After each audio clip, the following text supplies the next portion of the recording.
Good morning, everyone. This is Hugh McDermott. I'm the Communications Manager with the Michigan Department of Environment, Great Lakes, and Energy.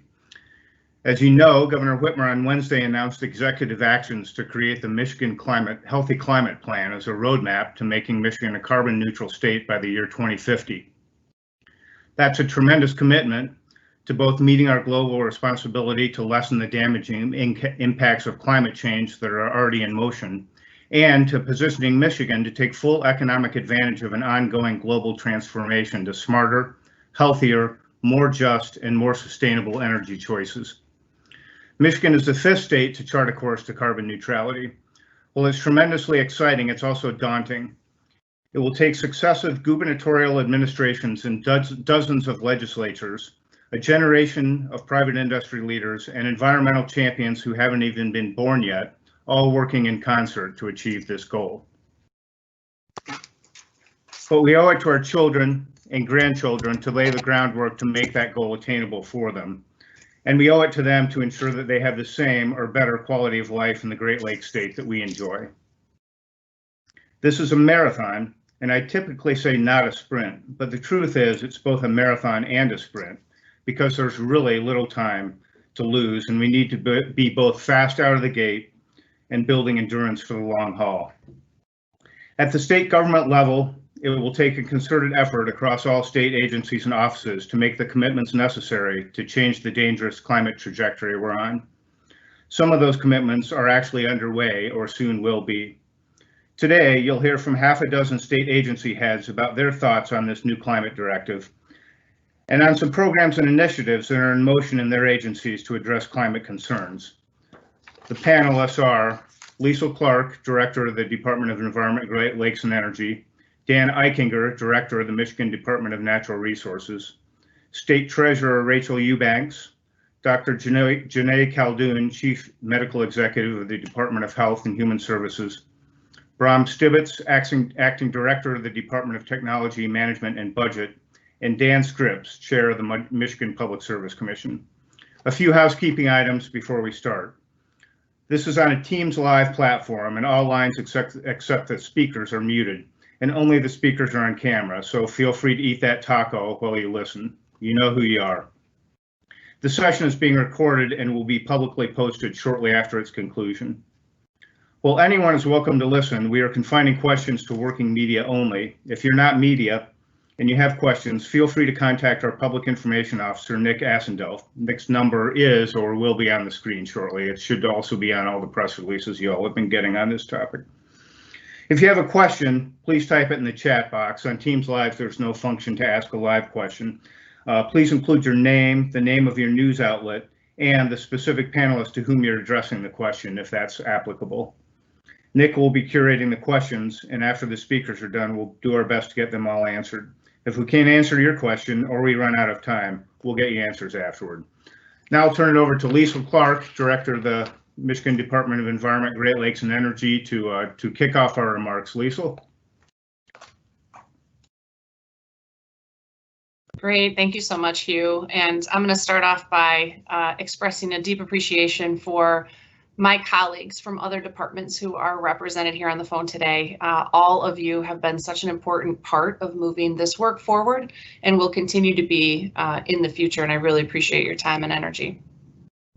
Michiganders have been on the front lines of environmental protection since the first Earth Day 50 years ago, and we will continue to lead with these important safeguards to protect Michiganders and our natural resources. On Wednesday, as Hugh said, Governor Whitmer set a bold goal for Michigan to reach economy-wide carbon neutrality by 2050, with an interim goal of 28% by 2025. There are a bunch of components to support that effort. An important piece of it is the Michigan Climate Solutions Plan. It'll serve as an action plan to help us meet those outlined goals and make sure that they are achieved within the specified timeline. We know in state government that it cannot all happen in Lansing and we can't do it on our own. And so an important support mechanism is the Michigan Council on Climate Solutions, which the governor will appoint. 14 members of the public will participate there. If you're interested, please consider applying through the appointments website. We are absolutely looking for insight, experts and those that are interested in helping us move solutions forward. All of this work must also be informed by our work on public health, equity, and environmental justice issues. Climate solutions must serve all Michiganders. We are fully committed to success in these areas. And all of this makes sense in Michigan because we're the mobility state. As many of you know, the transportation sector surpassed the power generation sector in 2017 for carbon emissions. This means that advanced mobility solutions will be climate solutions. The connected, shared, automated vehicle future happens on an electrified chassis, and Michigan is the innovation center that will generate those solutions. We also know that policy is no good without action. So Eagle announced last week our Catalyst Communities project, because climate solutions are local solutions. There's a lot of great work that's already happening in communities across the state right now, and the Catalyst Communities effort will support and elevate the work that's ongoing and connect in communities that want to do more with neighboring communities where they can see action and steps already being taken. So we're excited about the Catalyst Communities effort helping share the benefits brought by clean energy industries in the state. So again, I want to say a deep appreciation to the directors who are here today, and I get to hand it off to Director of the Department of Natural Resources, Dan Eichinger.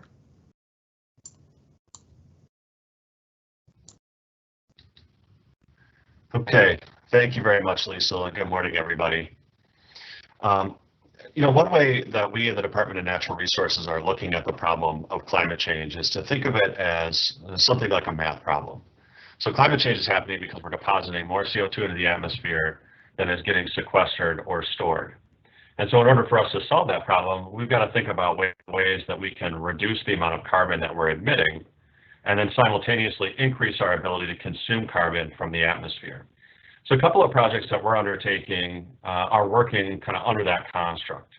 Last week, the Department of Natural Resources announced that we'd be undertaking a project to convert the Odin State Fish Hatchery to 100% renewable energy that's produced on site. So the Michigan DNR manages and operates 6 state fish hatcheries across the state. And those 6 facilities represent 15% of all the energy that's used by the DNR. And that's across all of our programs and all of our hundreds of facilities. So by that, I mean our state parks, our other offices, our customer service centers, our field offices. 15% of our energy is wrapped up in just those 6 facilities alone. So hatcheries are pretty complex environments. And one of the things that's exciting to me is that we're undertaking this project in a place that's not just low-hanging fruit, but a place where we can make an immediate impact on our energy consumption. And demonstrating to the public, we get over 32,000 visitors a year to our Odin State Fish Hatchery, demonstrating to the public that renewable energy is scalable and locatable almost regardless of where you happen to be in the state of Michigan. On the other side of the equation, we also announced that we're undertaking a new pilot project in the Pigeon River Country State Forest on carbon storage or carbon sequestration. So that project is going to open up a new way for us to conceptualize our forest resources as carbon sinks, and then we can leverage the credits that are sort of represented in that state forest system as a way that we can generate revenue for the department that we can reinvest back into our programs to further the modernization of our recreation infrastructure. And then additionally, this week on the campus of Michigan State University, the Department of Natural Resources and other partners have hosted the state's first Mass Timber Summit. And the Mass Timber Summit is designed to bring greater attention to the benefits and opportunities of building undertaking large-scale construction projects using Michigan-produced mass timber. Now that helps our climate goals because the production of concrete and steel are very carbon-intensive industries. And building with mass timber allows us to continue the sequestration or to continue to sequester the carbon that's stored in those large, that large mass timber for as long as that building stands. So we get to kind of double down on the carbon sequestration benefits. Underlying all of this is the fact that it is extremely important that we move forward to identify and implement actions that contribute to a carbon neutral environment. Now, already we're seeing the impacts of climate change on Michigan's natural resources, and that demands action to ensure that the natural character of Michigan that we all know and depend upon is conserved and perpetuated for future generations. It's my privilege now to turn things over to our state treasurer, Rachel Eubanks. Rachel, take it away. Good morning. Thank you for the introduction, Director Eichinger, and thank you for your kind words, Director Clark. And I am excited to be involved in this important work to protect the health, safety, and welfare of Michiganders as we work together to protect our environment. Treasury's mission is focused on providing fair and efficient financial services for the long-term fiscal health and stability of our state, and this project directly supports our mission. Our values, integrity, inclusion, innovation, and service will guide our work in this area. As we continue the long-term transition towards a cleaner energy future, existing energy generation facilities may face reduced use and closures. The impact of this transition on communities in Michigan can create significant issues, such as a reduced tax base, lost employment, reduction in services, site remediation, environmental justice, and the need for economic development to overcome these challenges.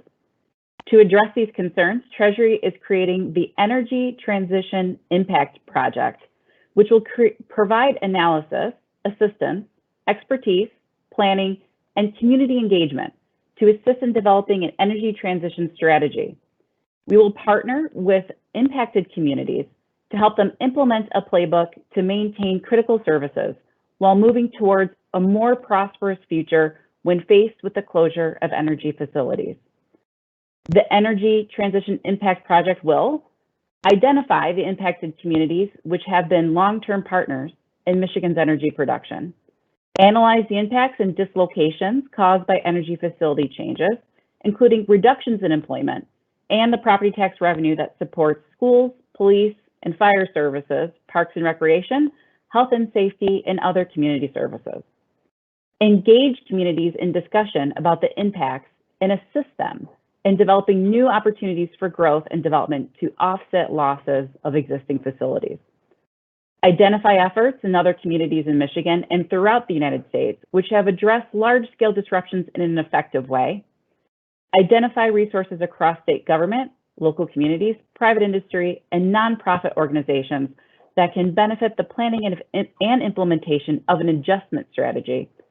Develop a comprehensive playbook for the sustained strategies to address the impacts of these large-scale disruptions in order to move quickly as changes in facilities are announced. And finally, report periodically to the governor on progress in these areas.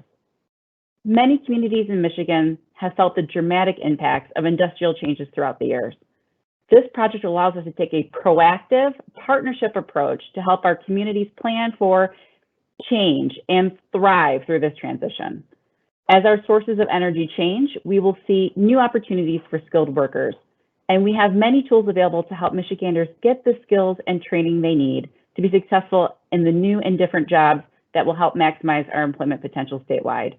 By looking at these opportunities and challenges holistically, we can plan for and achieve a cleaner, stronger Michigan. And I will turn it over to a woman who probably needs no introduction, but I'll introduce her anyway. Dr. Jonay Khaldun, the Chief Medical Executive from the Department of Health and Human Services. Good morning. Thank you, Rachel. And I also just want to thank Lisa and all the other department directors for all of their leadership on this very important topic. So climate change poses a very serious threat to the health of all Michiganders. Michigan's getting measurably warmer and it's getting measurably wetter, and those changing conditions result in more extreme weather, including high heat, heavy rain, and winter storms. And this makes things like heat-related illnesses and waterborne diseases more frequent. It means that environmental conditions become more favorable for diseases transmitted by mosquitoes, such as West Nile virus and Eastern equine encephalitis. And we've already seen an unprecedented number of cases of EEE, Eastern equine encephalitis, across the country and right here in Michigan over the past couple of years. Climate change is also associated with increased air pollution, which can aggravate or cause chronic respiratory conditions like asthma. And what's even more concerning is that communities of color who are already more likely to face challenges like inadequate housing, more likely to live in places with heavy pollution, or have less financial means to protect themselves, they will also be disproportionately impacted by climate change. And that's why the governor's announcement this week to decrease Michigan's carbon footprint and prevent climate change is so important, and why we at the Michigan Department of Health and Human Services are committed to taking serious steps to protect residents. So within MDHHS, our Division of Environmental Health has been taking the lead on these efforts through its Michigan Climate and Health Adaptation Program, or what we call MyChat. So the program has been funded by the CDC since 2010, and it assesses the health impacts from climate change in Michigan and develops strategies to help communities adapt and, importantly, build resilience. Through MyChat, we've been able to support efforts such as the Detroit Climate Action Plan, which was a multi-stakeholder effort to identify specific local threats of climate change to public health and identified how community partners can work together to address them.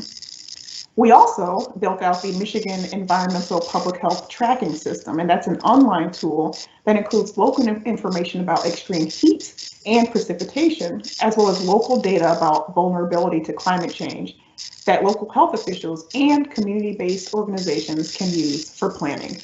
And I'm excited to announce that in the next couple of weeks, MDHHS, in partnership with Michigan State University, will be releasing a new climate and health adaptation planning guide. And this guide will give local governments specific tools to integrate climate and health concepts into existing planning and decision-making processes. MDHHS is committed to working with other state departments to implement the My Healthy Climate Plan and protect the public's health from the devastating impacts of climate change. And with that, I will turn it over to Bram Sivitz, the Acting Director of the Department of Technology, Management and Budget. Thank you. Well, good morning, everyone. I appreciate the opportunity to be here today. Governor Whitmer has laid out a bold strategy to reduce the impacts of climate change in Michigan. And those of us at the Department of Technology and Management and Budget stand ready to support the governor and to lead by example on this front. So, many of you may not know, but we're the agency that's charged with maintaining most of the state facilities. And so we have a large role to play in making sure that we as state government are doing what we can to reduce our carbon footprint in our own facilities. And we take this seriously at DTMB. Some of our ongoing efforts include things like LED lighting conversions, where we've already converted 72% of all the fixtures in DTMB buildings to LED, implementing smart energy controls. We have a cogeneration power plant at the secondary complex outside of Lansing. And this is really interesting. We generate electricity there, but then we use some of the byproducts, steam, to both heat the buildings and to produce chilled water for cooling to make our buildings more efficient. We do things like scheduling HVAC and lighting for the business hours or the business needs. And so these things aren't running all the time and they're not operating when not needed. We've also installed thermal storage units in 3 of our complexes across the state. And what this creates, about $300,000 in savings a year. But importantly, it also moves energy use to off-peak hours. And so, we have external validation on our progress here. 9 of our facilities right now have Energy Star certifications. I can tell you that more are coming on that front. But this, of all times, this is certainly not the time for any of us to rest on the accomplishments of the past. And all of these efforts that DTMB has been undertaking have been accelerated under the Whitmer administration. Some notable efforts include the governor initiating a state department work group to focus on sustainability in state facilities. And so it's one thing for us to say, we're gonna, DTMB will focus on our buildings and we'll make the improvements that we need. But there are other agencies across the state that also run their own buildings. And so how do we get together? How do we have these agencies learn from one another? Certainly my agency isn't the only agency that comes up with good ideas. So how do we get all the agencies to work together to share best practices across those agencies and to make the entire state more efficient? How do we create a playbook from the lessons that we've learned so we can share those not only among state agencies, but with local governments or small businesses to say, look, you have a portfolio of buildings. How do you get started on becoming more energy efficient? And then finally, creating an interagency innovation team to share knowledge and to really look at What are the up and coming? What are the new technologies out there? And are these things that the state should be investing in? Now, we've also put efforts into recycling. In 2019, the governor put out a directive to require recycling in all state-occupied facilities. And so DTMB has created the infrastructure to allow that.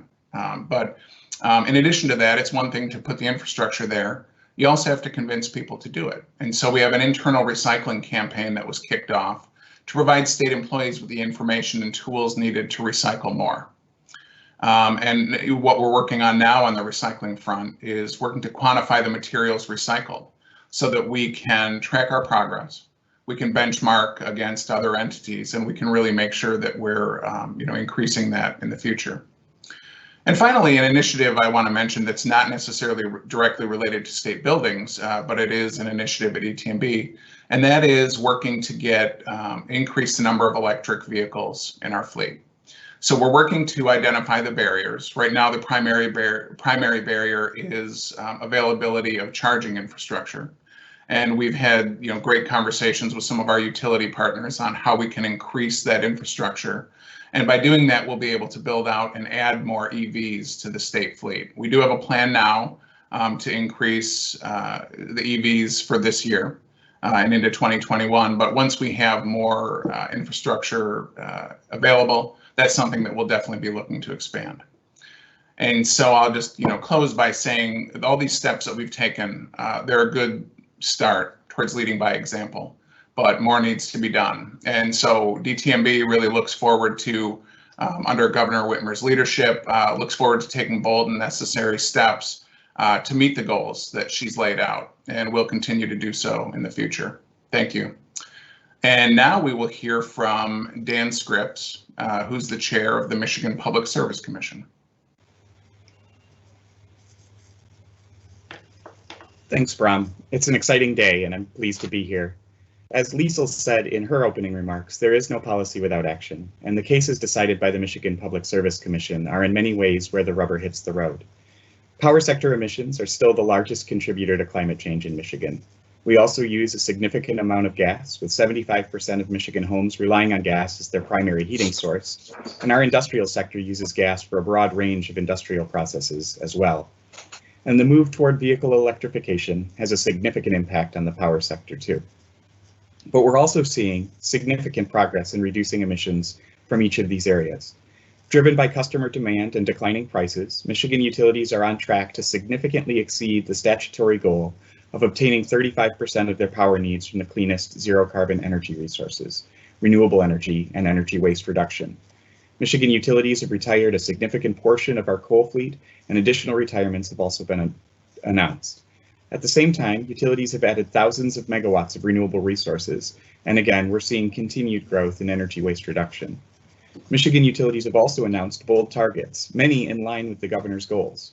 Consumers Energy, for example, has committed to getting to net zero emissions by 2040, and DTE is committed to get there by 2050. There are also commitments from other utilities to make significant progress, including from the parent companies of UMERC, Indiana Michigan Power, and Northern States Power. On the gas side, both Consumers and DTE's net zero commitments cover their gas businesses as well. Importantly, the work underway on replacing gas mains, which is driven by our commitment to gas safety, is also significantly reducing methane emissions from leaks in that sector. And over the past several years, the Commission has approved greater levels of utility investment in electric vehicle charging infrastructure than any other state in the Midwest, addressing, or at least beginning to address, some of the barriers that Bram identified. So while the Public Service Commission is not a climate regulator, we have an important role to play in this discussion. Yesterday, following Governor Whitmer's announcement of the My Healthy Climate Plan, I challenged our staff and those participating in our My Power Grid work group on integrating resource distribution and transmission planning to develop recommendations for any changes that would be needed to fully consider the emissions targets included in the My Healthy Climate Plan as part of future utility IRPs, integrated resource plans, including the 3 IRPs that will be filed in 2021 before we fully update our planning parameters and filing requirements. As we work to update these parameters and requirements, it's important that they take into account the aggressive goals set by Michigan's utilities and how those goals align with the bold targets announced by Governor Whitmer. And finally, while the Commission is not an economic development agency, it's important to understand the jobs context of this announcement as well. In 2019, Michigan ranked 5th nationally and 1st in the Midwest for clean energy jobs with 125,000 jobs. And I was particularly interested to note, as a resident of rural northern Michigan, we ranked even higher, 2nd in the nation for rural clean energy jobs with nearly 25,000 jobs. And so with that, I'm pleased to be here and look forward to the questions. I'll turn it back to Hugh and Nick.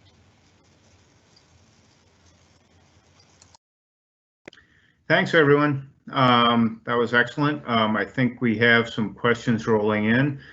Nick, do you have some questions for the panelists from the chat box? Yeah, we've been getting some great questions coming in, and certainly look forward to other questions. So go ahead and get those in on the Q&A box, and we will hopefully be able to get to those. This one, the first one here is from Ben Thorpe of WCMU Public Media. His question is probably can be handled by anybody on the panel.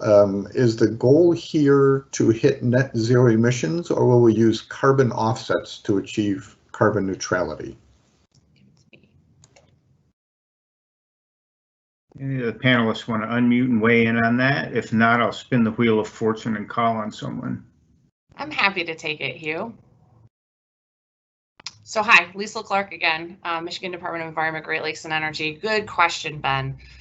So I think an important component of this, as I mentioned in my comments, was the council, because I think that we would really like to make sure that this work is informed by expertise across the state of Michigan, and that conversation will happen through the capacity of the council in order to inform the plan. But you're asking a great question, and I think really the goal is to minimize emissions to the extent possible, but certainly understanding that, you know, as we see the future right now, there will likely be some version of offsets as a portion of that. I also want to say that that's what the future looks like from our seats at the moment. All of us who've been living through certainly the last year understand that things change quickly. And I am always impressed by the technology and innovation that comes out of Michigan, as well as out of industry, as we try to deal with some of these challenges. So does anybody else have any additions to that answer? Okay. Dana Eichinger, do you want to add anything about the carbon sequestration project? I think you might have mentioned that in your comments, but is there anything to add on carbon sequestration from the DNR's perspective to be used as offsets? Not a lot to add, other than just to say that, you know, again, you know, one of the things that we have to wrestle with here is, you know, we have a certain amount of carbon that's getting deposited into the atmosphere, and we have to figure out ways that we can better put solutions on the ground that are going to help us to, reduce that deposit in some way. And so, you know, just thinking differently about how we can make more efficient use of things like our forest resources. There's a really interesting and rich body of research that's happening about certain agricultural practices that can help sequester and store carbon. And the credit and the offset component of that is really figuring out, that's really just how we can sort of monetize and incentivize that activity. So, really, what we're talking about are, making, as efficient use as we can of our opportunities to store and sequester carbon. And if there are opportunities for us to sort of kick out and spin off, revenue opportunities and create market incentives to do that, then so much the better. Thanks, Dan. Nick, what else do you have? Well, this question comes from Jordan over at Gongwer, and it was prompted by some comments that Director Eichinger had made about seeing the impacts of climate change in the state. So the question is, under this plan, do we anticipate that it'll be adjusted on the fly if it's determined that carbon neutrality by 2050 is or isn't possible, and adjust the goalposts accordingly?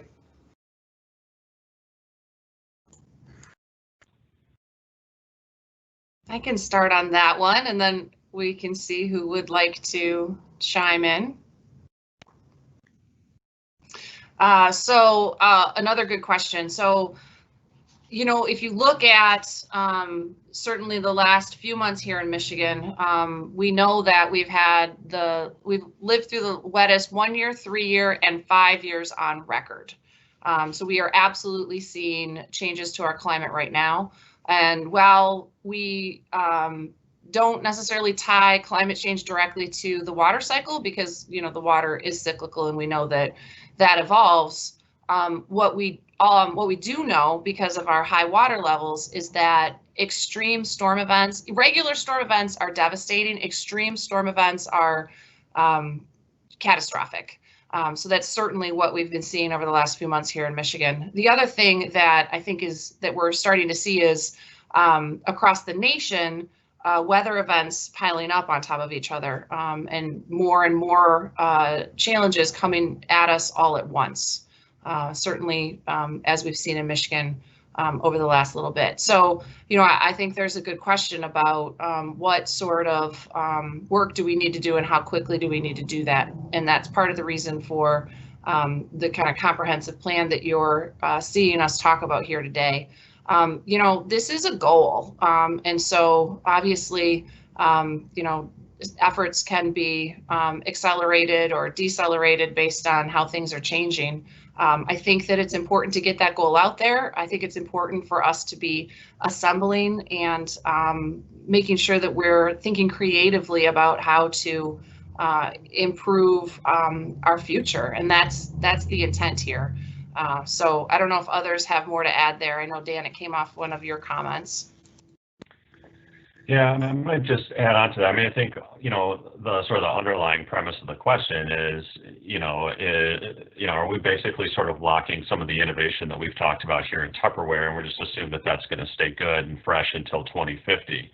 And, you know, I think it's pretty safe to say that, you know, at the end of the day, what we're trying to create here is an environment and a context in which innovation towards climate solutions is sort of self-evident, and that there is a certain amount of inertia and focus and energy and resources that are dedicated by the state of Michigan for us to accomplish that goal. So we know a lot more about, you know, how to, you know, ameliorate the effects of climate change today than we did in the year 2000. And I presume that, you know, that body of knowledge is going to continue to accelerate and expand exponentially as we go forward. And I think there's always going to be a home and room for, you know, this plan to sort of live and change and evolve as our understanding about how to, you know, create better resiliency on the landscape and implement and install new technologies, create better efficiencies, store and sequester carbon better. There's always going to be a home for those new strategies. And what this plan really does is provide a framework where, you know, those activities become self-evident and self-supporting, you know, during the duration of the time that we work on this towards that goal of 2050. All right. If I could jump in, sorry, with one additional comment. This is Dan Scripps from the Michigan Public Service Commission. And, you know, these are economy-wide targets, but what we've seen in the gas and power sectors that we regulate is that we've seen a series of announcements that sort of over time have gotten increasingly ambitious. So Consumers Energy first announced a target of getting to net zero by 2050 and then accelerated that to 2040. Similarly, DTE announced at first an 80% reduction target by 2050, extended that to net zero by 2050, and then extended that to the gas side of their business as well. And so I think these are reflective of both sort of our continued understanding of the science of climate change, but also continued decreases in some of the costs associated with renewable energy, continued cost competitiveness of energy waste reduction, additional understanding of how demand side resources like demand response and others can play a role in addressing intermittency issues, and ultimately customer demands. A number of customers, both, you know, individuals and families, but also some of our largest corporations have very ambitious climate goals of their own. And I think that what you're seeing is that the energy providers are responding to that as well, but with increased ambition as time goes by. So, you know, this is a bold target. I think we're the 9th state to commit to carbon neutrality by 2050. But what we've seen in the sectors, at least that we look at, is sort of continued ambition as time goes on. All right. Thank you, everybody, for weighing in on that one. This next question comes from Larry Lee of Brownfield Ag News. His question is, will Michigan create a program where farmers can be paid for carbon sequestration and using sustainable regenerative agriculture practices? And I know we don't have anybody from MDARD on the panel, but I guess that question kind of also goes toward what, what does this program look like in terms of some specific sectors of the economy? I'm happy to take it, Nick. And I'll let others chime in. So I think that's a great question, Larry. And I think that as you've heard from everyone's comments at the open, we really do think this is an all of the above solution. There are a lot of different components that are going to have to play into how does Michigan hit this goal. So I would expect that there'll be more conversation about innovative structures like that through the Council on Climate Solutions. And I'm, of course, interested in what we've seen in other places where we've seen success. And I'm a big fan of replicating things that have already worked well, as opposed to, coming up with stuff on our own. Certainly that's a good option if we can. But if there are experiences with programs like that in other places that have been successful, that is certainly something that should be on the table. So, I think, again, it's going to take a lot of different pieces kind of tying together in order to get us to where we need to go. So don't know if others have thoughts on a program like that. I'll say this is Dan Scripps from the Commission. And again, I'm looking only at sort of what we have put in front of us and what the utilities have announced. But to the earlier question on offsets, some of the proposals that have been announced by the utilities, particularly on the gas delivery company side, include offsets. And I think they are evaluating a range of potential options. Michigan is blessed with a wealth of working lands. And so Director Eichinger talked about the forest lands that are under DNR's control. I think the agricultural sector is another source. So, we don't typically direct where the ultimate offsets would come from. But I think as the utilities are looking at the offsets necessary to meet the plans that they've articulated, they'll be looking for the most cost-effective and meaningful ways with real accounting rigor to back it up where they can find those opportunities.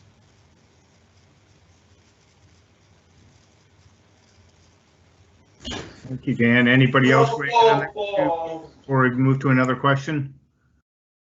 Nick, do we have another one? Yes, we do. This one is from Kelly House at Bridge Magazine. And she mentioned that Dr. Khaldun talked about public health preparedness piece of this goal. Then she says, are there also or will there be components related to infrastructure preparedness to update dams, wastewater systems to handle the stress of rainfall, floods, and other type events? Boy, they're all mine. But I appreciate having friends on the phone to phone. So that's a great question, Kelly. And one of the things that we've been working on over the last, at my tenure at Eagle, has been cataloging all of the work that's already ongoing within the Department of Environment, Great Lakes and Energy around climate preparedness. And so we have a pretty robust climate and energy team at Eagle that has been looking at the work that the department's already doing to think about these types of infrastructure readiness. So that is a component of where we go. Now, that being said, a couple of things are important. The first is, I know folks are aware, but I'm just going to mention again that we've got a dam safety task force that has been meeting. The next meeting is October 1st, virtual, of course, talking specifically about challenges around dam infrastructure itself. Stay tuned. We'll also be talking a bit more about water infrastructure broadly in coming weeks. And how do we make sure that we continue to invest in our infrastructure in Michigan? Because underinvestment definitely shows, and we see real challenges across Michigan with underinvestment in not only transportation infrastructure, but absolutely also in water infrastructure. And I'm sure Dan would say the same thing about energy infrastructure. And then I also want to mention that this type of work will be a component of what's discussed at the council. The work that we do, we are creatures of statute, and so we do, what's available to us in statute.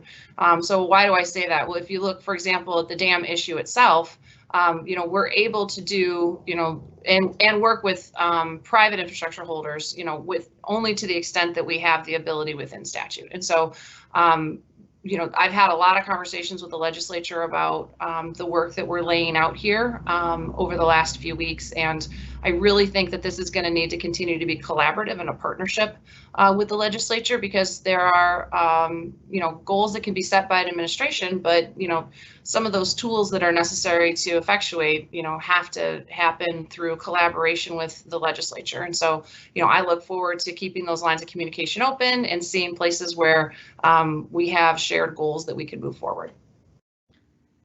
Anybody else? Can I ask Dr. Khaldun to step in and talk, since she was addressed on this one? Dr. Khaldun, if you can talk a little bit about what the chief health concerns climate change brings to Michigan, and also talk a little bit about sort of what I think is an overlooked problem of mental health concerns. We've got folks, particularly in low-income communities of color, who don't have the means to adapt to climate change like some other communities would, and the impacts of that, the toll that takes on their mental health. Is that something that needs to be addressed in this plan also? Absolutely. So thanks for that question. I mean, I'm very concerned about the public health impacts of climate change. I mean, literally the week I stepped foot in Detroit as their health, their medical director, we started the largest hepatitis A outbreak that Michigan has seen in recent history, modern history. And of course, we can't pinpoint exactly why that happened, but there were a lot of floods during that summer, the previous summer. And of course, we saw the most vulnerable impacted by that. I talked about in my opening remarks, Eastern equine encephalitis and West Nile. And we've got habitats changing, right? Got habitats changing across the world. And so when you have both human and animal habitats changing, there's more opportunity for viruses to jump from animals to humans. And look where we are now with the COVID-19 pandemic. I expect all of these kind of outbreaks and viruses changing and becoming more frequent to become more of the norm, unfortunately. And I think it is absolutely related to climate change. As you mentioned, absolutely, it's always our most vulnerable, and particularly communities of color who tend to have, not because of anything related to skin color, but just because of historical racism and lack of resources put into these communities, they sometimes lack the resilience and they lack the resources to be able to protect themselves. And absolutely, it does cause additional mental health challenges when you're already dealing with perhaps living in inadequate housing, and then you're hit with a flood or other things, and you don't have the means to just pick up and move or protect yourself, or to just rebuild your house. It absolutely is concerning, and it will impact our most vulnerable. Thank you, Dr. Khaldun. Nick, do you have another one teed up for us? Yes, and this one would again be for Liesl. This is from Gary Wilson of Writes for Great Lakes Now. He was asking about reducing nutrient runoff for Lake Erie, although I think the question probably addresses algal blooms and those types of things in any lake. How can the carbon neutral goal avoid the same outcome of increasing algal blooms or not reaching goals to try to limit algal blooms? Yeah, great question, Gary, and something that we're spending a lot of time on and trying to struggle through.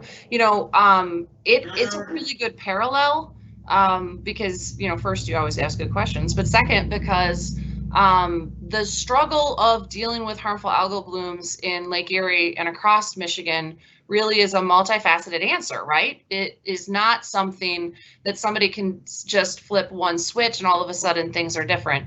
There's been great progress, frankly, over decades with, cleaning up phosphorus out of our water and changing nutrient loads, but we still have so much more to do. And it's not, just an Eagle solution. And again, a wonderful representation on this call demonstrating that it is multifaceted. Same thing with harmful algal blooms. It's not just wastewater treatment plants. It's not just farm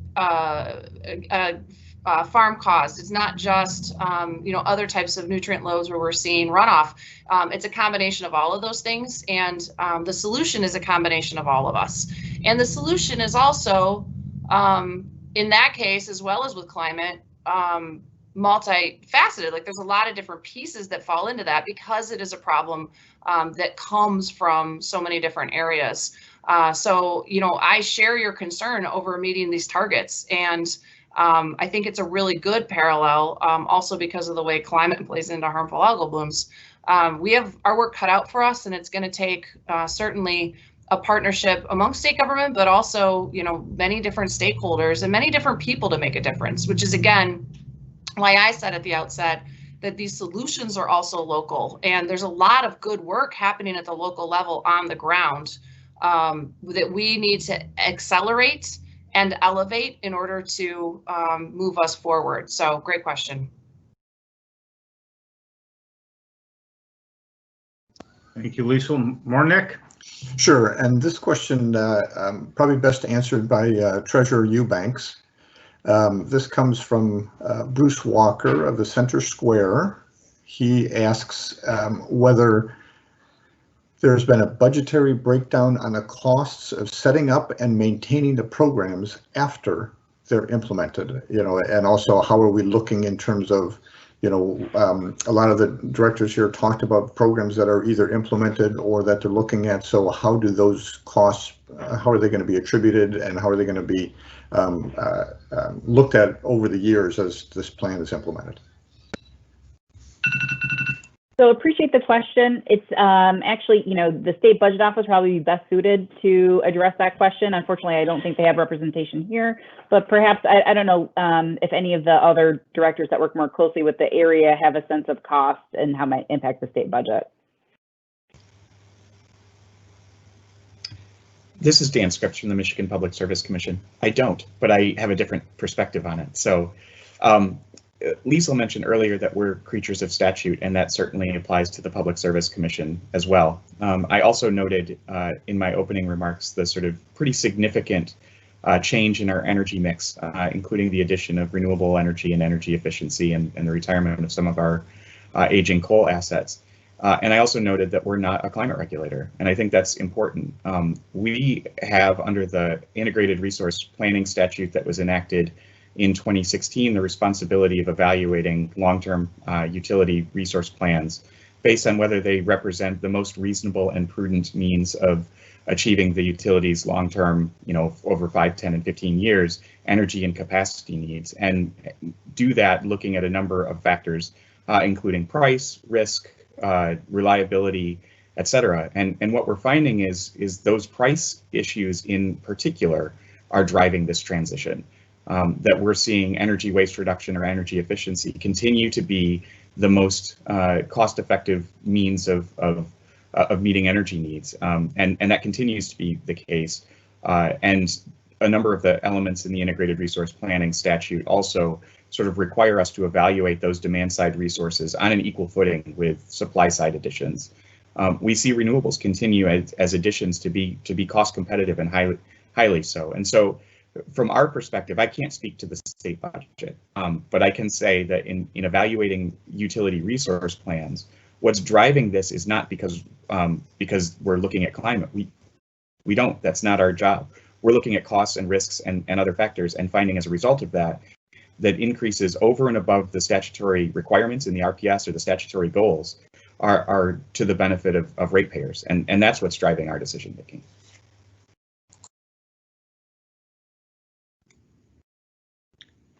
Thank you, Dan. Nick, do we have more questions?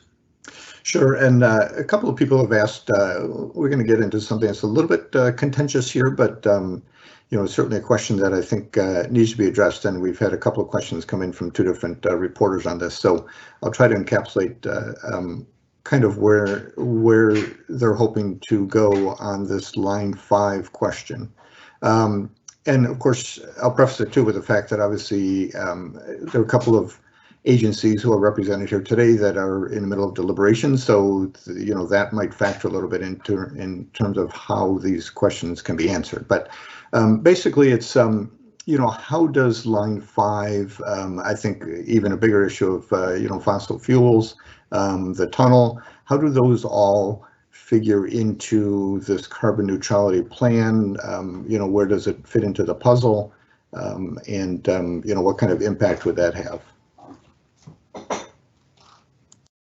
All right, I'm happy to start her off, and we'll see if anybody feels like chiming in when I'm done. So thanks for the good question. And we're always happy to have these conversations. We think it's important that we are deliberating and making sure that the work that we do is informed by the people of the state of Michigan. So there is coordination across state government, of course, on many complicated issues, including issues like line 5. There are multiple agencies involved, and a useful place for you all to go for information, if you haven't already, is michigan.gov/line5. We've worked to consolidate information there so that you are able to see kind of current state of play, to understand where the and how it moves forward. As Nick does mention, there are a lot of kind of legal components to all of this. Of course, 2018 statute, as well as lots going back kind of before that.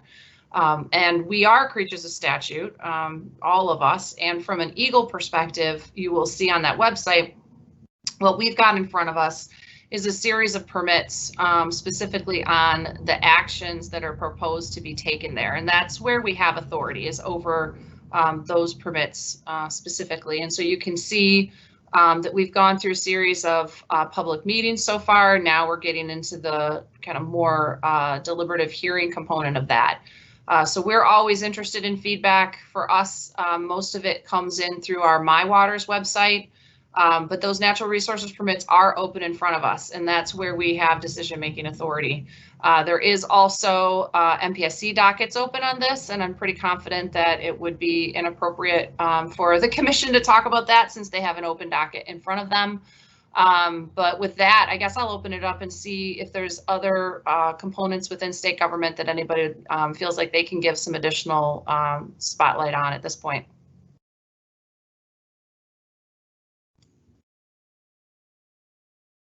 All right, nobody's jumping in, so I must have hit all the goodies. Indeed, indeed. Nick, do you have another one for us? Yeah, so this question comes from Tia Graham at WDET. She mentioned that recently the state of Michigan provided some grants to install charging stations for EV vehicles, electric vehicles. So the question is, what else is being done to further the push for more charging stations? And I know that kind of crosses a couple of the departments that are represented here today. And I know some of the comments were made in the opening statements, but if we can just reiterate how electric vehicles play into current efforts and play into the larger plan toward carbon neutrality. Well, let me start, and then I'd love to hand it off. I know there are a lot of other deep experts on this topic here. So let me start by saying, I want to be clear, my comments about the transportation sector surpassing the power generation sector are national. That's a national statistic. So you heard Dan's statistic, which is from a state perspective, power generation is still the largest greenhouse gas emitter for the state. So just to be clear on that one. But, it is a really important question because advanced mobility is a big part of the climate solution. Advanced mobility solutions, which we know will happen here in Michigan, are a part of the climate solution. And that's because of that, because of, who's emitting. And the reason that it's connected to electrified is that automated, connected, and shared vehicles work more efficiently with an electrified chassis. And so it's easier to control and run the vehicles when it's an electric motor. So I think that's an interesting angle. We do have some additional grant opportunities that you're hearing about through Environment, Great Lakes, and Energy. But I know there are also other programs externally facing that certainly Chairman Scripps can talk about. And then we'll see if Director Stibletz can talk a little bit more too about what the state specifically is looking at doing.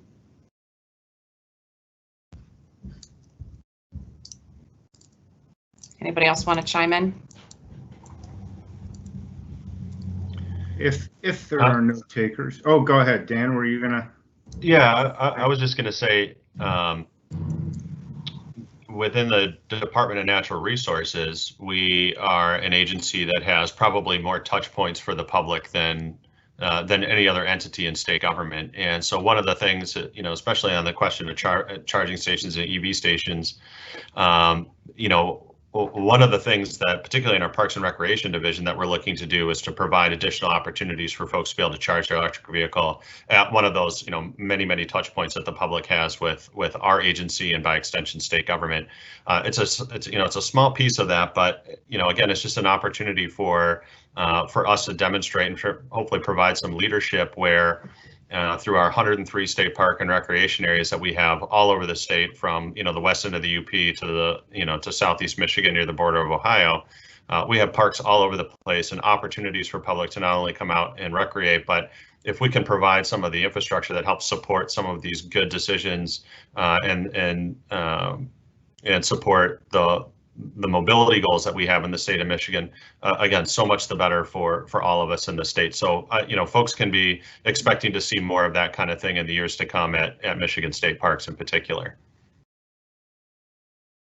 Yeah, and this is Bram Stivitz at DTMB. You know, I would just add, again, you know, DTMB, when we look at getting EVs into the state fleet, we're to some extent much like the public in that we're on the receiving end. We need to have that infrastructure in place for us to be able to do it very broadly.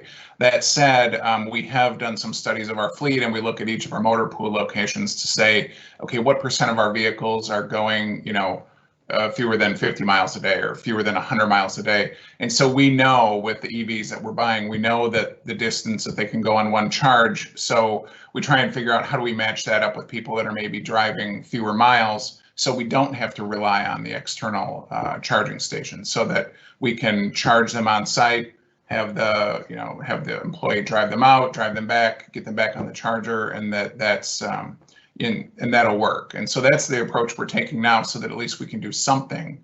And once there are more broadly available charging stations across the state, you'll find us jumping into this a lot more. Thank you, Bram. I think we have time for one more question because we're at time. I would reiterate that if you did not get your question answered satisfactorily, or if we did not have time to get to you, Laura will throw up at the end the screen with Nick's contact information on it, and give your question to Nick and we'll get answers for you. Nick, do you have one final wrap-up question here? Sure, and the question again comes from Jordan from Gongwer. Is there a timeline set? Do we know if there's a timeline set for when we can expect council member selection, or when the first meeting will be? And this, of course, goes to the council that the governor said she wanted to set up that kind of helps guide a lot of this program. So if anybody has any ideas or any insight into when that process will begin moving along. Yep, that's me again. Sorry, guys, I'm hogging all the answers here.